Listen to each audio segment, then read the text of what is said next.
Even though I am a free man, with no master, I have become a slave to all people to bring many to Christ.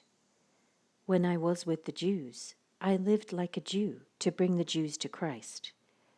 When I was with those who follow the Jewish law, I too lived under that law. Even though I am not subject to the law, I did this so I could bring to Christ those who are under the law.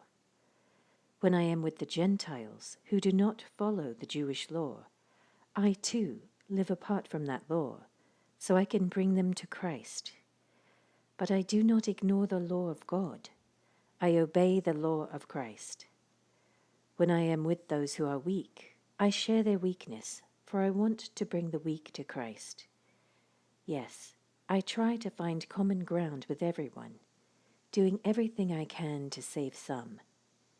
I do everything to spread the good news and share in its blessings.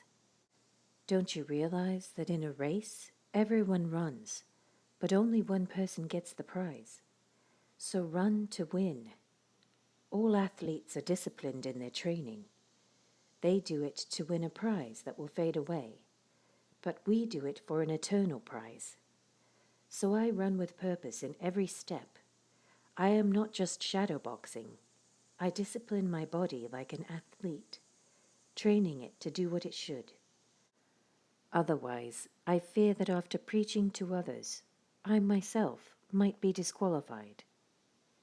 I don't want you to forget, dear brothers and sisters, about our ancestors in the wilderness long ago.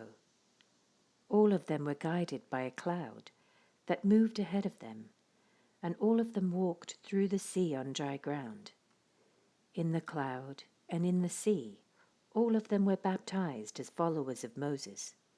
All of them ate the same spiritual food, and all of them drank the same spiritual water. For they drank from the spiritual rock that traveled with them, and that rock was Christ. Yet God was not pleased with most of them, and their bodies were scattered in the wilderness. These things happened as a warning to us, so that we will not crave evil things as they did, or worship idols, as some of them did. As the scriptures say, the people celebrated with feasting and drinking, and they indulged in pagan revelry. And we must not engage in sexual immorality, as some of them did, causing 23,000 of them to die in one day. Nor should we put Christ to the test, as some of them did, and then died from snake bites. And don't grumble, as some of them did, and then were destroyed by the angel of death. These things happened to them as examples for us. They were written down to warn us who live at the end of the age.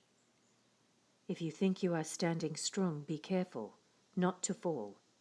The temptations in your life are no different from what others experience. And God is faithful. He will not allow the temptation to be more than you can stand. When you are tempted, He will show you a way out, so that you can endure.